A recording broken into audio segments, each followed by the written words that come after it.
Going to the phone lines, welcoming in Eric Hansen, co-host of the Weekday Sports Beats there in South Bend, also writer at the South Bend Tribune. Eric, I know you're busy in the morning, so I appreciate you making some time for us, man, on the morning rush. Well, I appreciate you having me on, and I'm well caffeinated, so I'm ready for your question. There you go, man. There you go.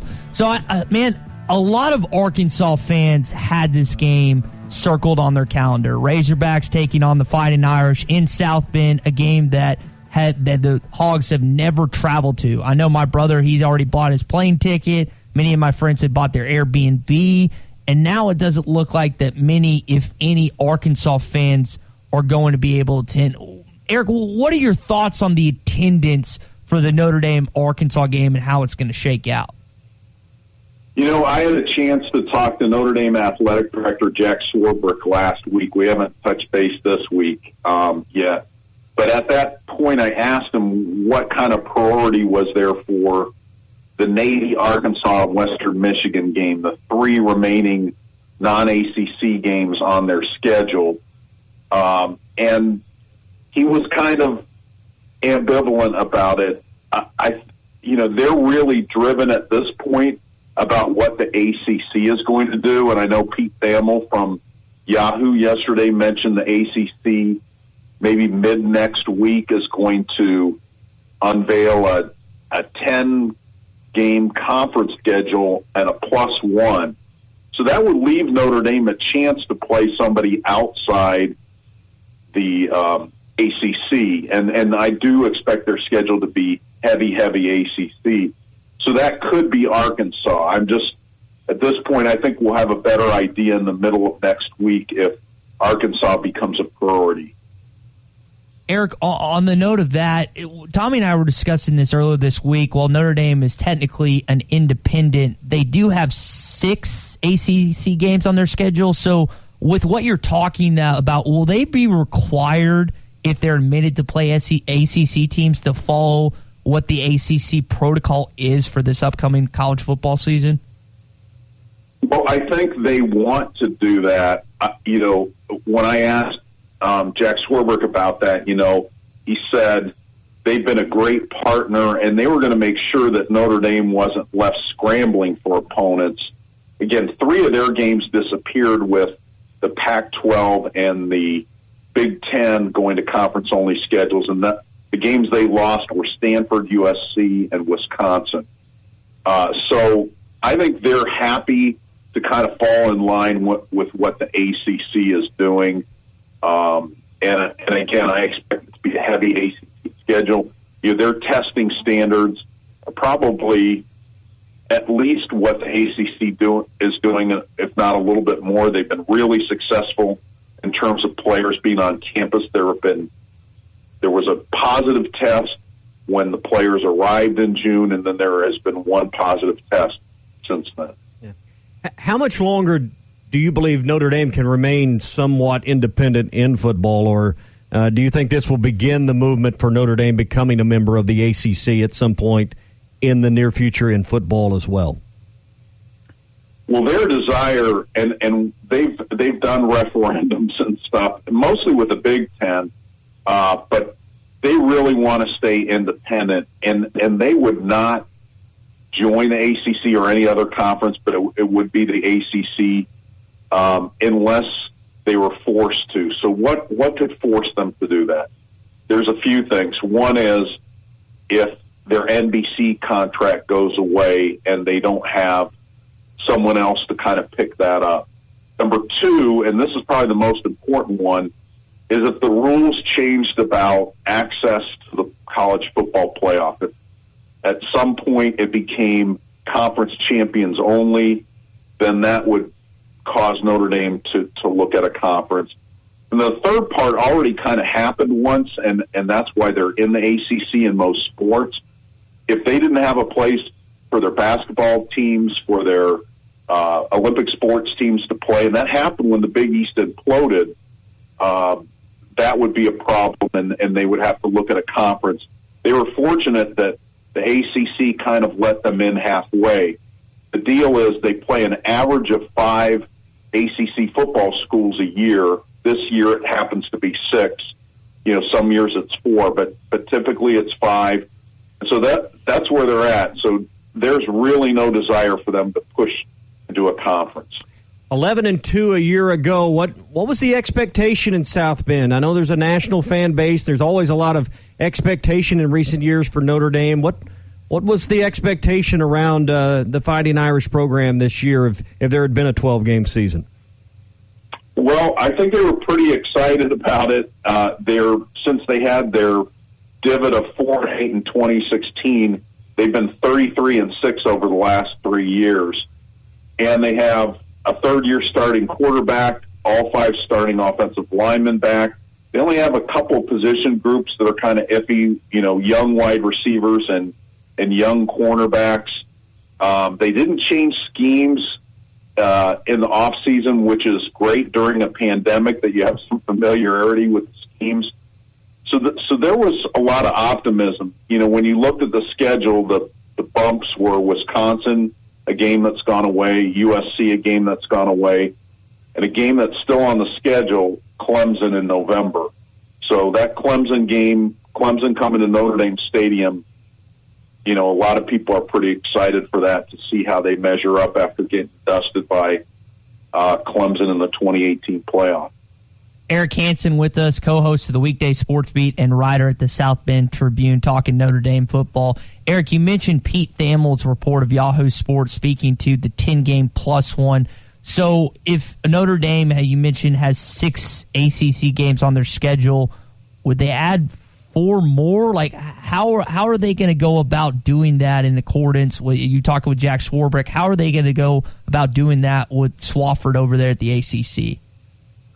Yeah, well, they're fortunate in that the ACC only plays 8 conference games. So those conference schools are all going to have to add a couple of games. And they would add Notre Dame as if it were a conference. They'd almost play as if they were a conference team this year. At least that's the most popular model that they're looking at. So there are schools that have to pick up games. They're going to drop some of their non-conference games, and as we mentioned, +1s. I think where they almost have to have Notre Dame act as a conference team is if Clemson wants to preserve its South Carolina game, because Notre Dame would obviously be the other non-conference game, and that would be a conflict there. But yeah, so since they play 8 conference games, it's everybody's looking to pick up some opponents. So you mentioned it looks like that Arkansas is probably going to be the SEC non-conference team that they play. Eric, in your estimation, what percentage would you give that game actually happening in 2020? Well, I mean, with the +1 model, you're looking at a choice of 3: Navy, Arkansas, and Western Michigan. If they decided to keep that inventory, I think Western Michigan goes bye-bye. That's a bye game where they're coming to Notre Dame Stadium for a price, and it won't be returned. Navy, they played 93 straight years. I think that's where it gets really ticklish as far as Arkansas goes. Do they want to preserve that? Now, that game is a road game. The Arkansas game is a home game. Again, some of it is what's the inventory for NBC? Are they going to have enough games to make NBC happy? And so the Arkansas game is more attractive from a TV standpoint for them. Navy is more attractive from a commitment of wanting to play Navy every year. I think Brian Kelly would rather play Arkansas, not because he thinks that they're the weaker team, but because they're the more conventional team. Not having to deal with defending the triple option, I think, would be kind of a nice way to get into the season, rather than dealing with that and then having to switch to defending conventional offenses, which the sequence is Navy, Arkansas, if the original schedule had gone. So, I'm not super optimistic Arkansas will take place. Obviously, there's a commitment there, and I think they would reschedule Arkansas. It's a weird series with the games being spaced so far apart. I think the Fayetteville game is in 2026, if I'm not mistaken. So 25, I believe. 25, okay. Yeah. So, I mean, there's a lot of space between those games, but I would think if it doesn't happen this year, they would make every effort, even if they had to break the contract to get Arkansas back on the schedule. I think every AD around the country is going to fight tooth and nail if they have to choose to keep home games. And I think with the fact that you said Arkansas is a home game for them, when you compare it to the Navy game versus the options that are on the table, Swarbrick or any other AD, losing home games, but whatever limited crowd's going to be allowed, just the cost of travel and saving that expense. Everybody's looking at the bottom line. And, right now, Eric, the bottom line seems to matter more today than ever before in these programs. So I think the fact that Arkansas is a home game for Notre Dame, if that becomes the option, I think that's the factor that may weigh out to be the factor that wins over Arkansas being the game that stays on the schedule, is that it's in your venue. Right. The last little piece of it is the ACC, like the Pac-12, is now thinking about pushing the start of the schedule back. Now the Pac-12 is looking at September 19th as their start date. The ACC reportedly is either the 12th, the 19th, or the 26th. And if it stays on the 12th, then that's perfect. Arkansas is scheduled that day. If they move the game back, or if they move their schedule back to the 19th or 26th, how does that fit with Arkansas's SEC commitments?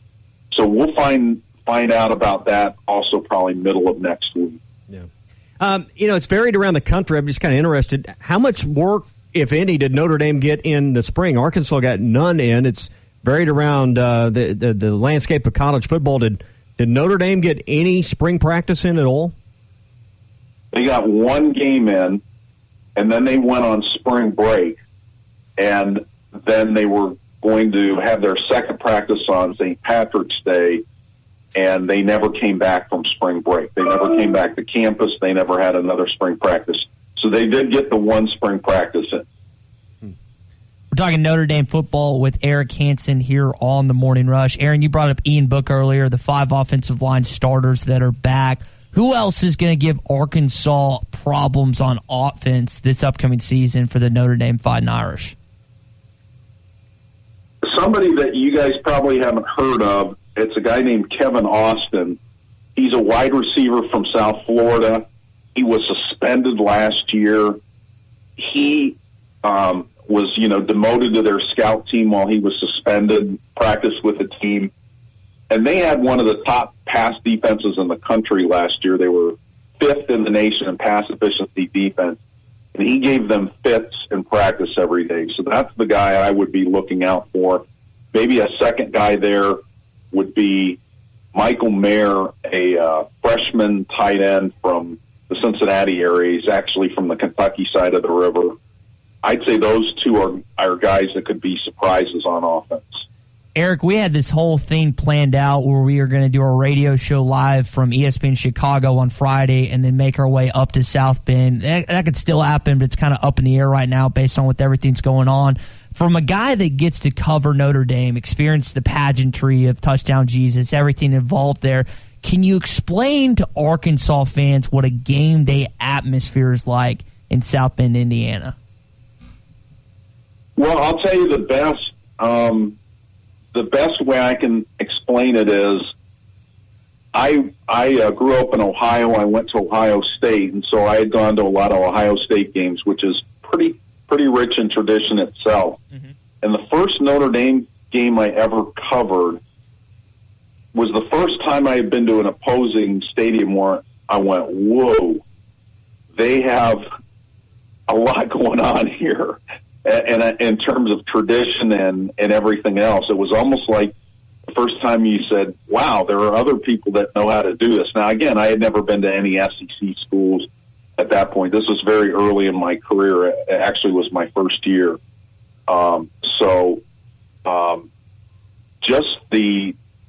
The one thing about it is it's not a particularly intimidating place for visiting teams to play, although they've certainly up the ante in that area. But just all the cool things. The campus is so beautiful. The fans are nuts, and there's a lot of them.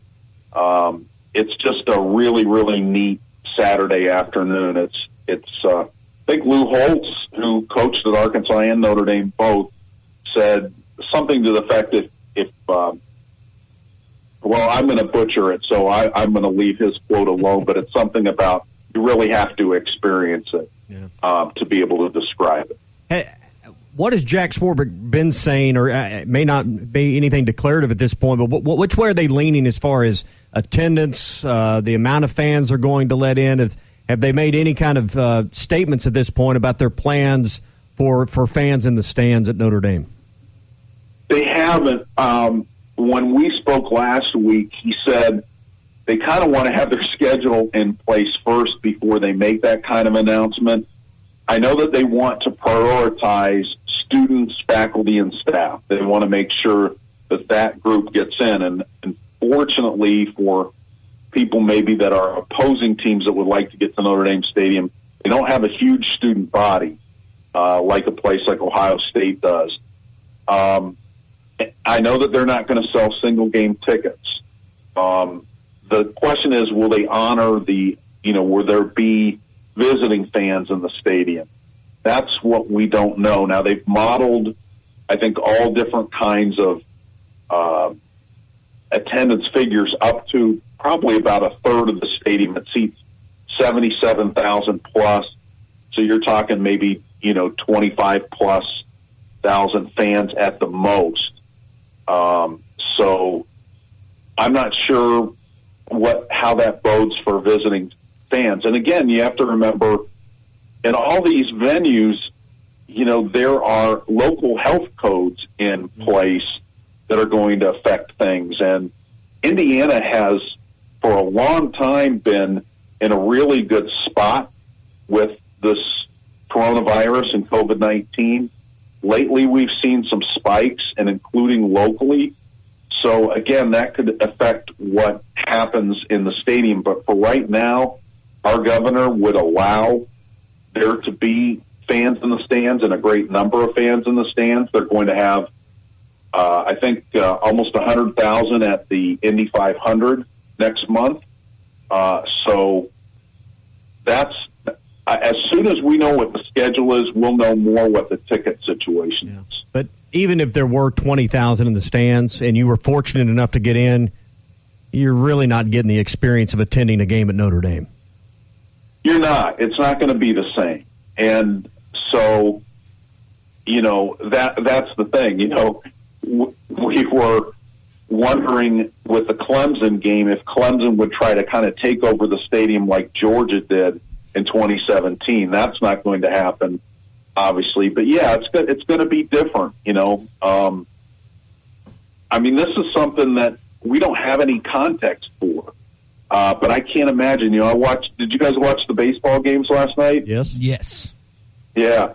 And so that was so weird, just kind of seeing nobody in the stands. But I think it would be more attractive for Notre Dame fans who had never been there to at least, get in the stadium. But again, I don't even know if you're going to get many people that'll be first-time fans. I can't imagine that it's going to be the same. But I'll tell you what, I hope they let me in, into the press box. And again, we don't even know if that's a certainty. Eric, let me top off the interview with this, man. Our afternoon host is actually a graduate of Notre Dame who does the show here in the afternoons. And then I have a buddy who went to graduate school for accounting at Notre Dame, and both of them have told me about the linebacker. If Tommy and I end up making it to that game, besides the linebacker, and you could tell us about that, what is another food place or bar that we have to go to before we leave? Oh, gosh. One place I tell people that I think is kind of a fun place, it's a little bit farther off campus, but the food's good there, the atmosphere is good, is Rocco's. They've got really good pizza, good pasta. It's just a fun place. They got a lot of TVs in there, but it's not like, a sports bar. Just kind of a cool family-owned place. I would say Rocco's would be, if I didn't have to cover the game, where I would take somebody after the game. I'm looking at the pizza right now. It looks pretty good, so I'm already hungry. It's 8 o'clock, and I want Eric Hansen, co-host of the Weekday Sports Beat and writer at the South Bend Tribune. Eric, appreciate you talking Notre Dame football with us this morning, and I hope Tommy and I can make it up to South Bend this fall. Well, Ty and Tommy, I appreciate you having me on, and if you do get to South Bend, maybe we'll hit Rocco's as well. Looking forward to it. Thanks, Eric. Appreciate it, man. Take care.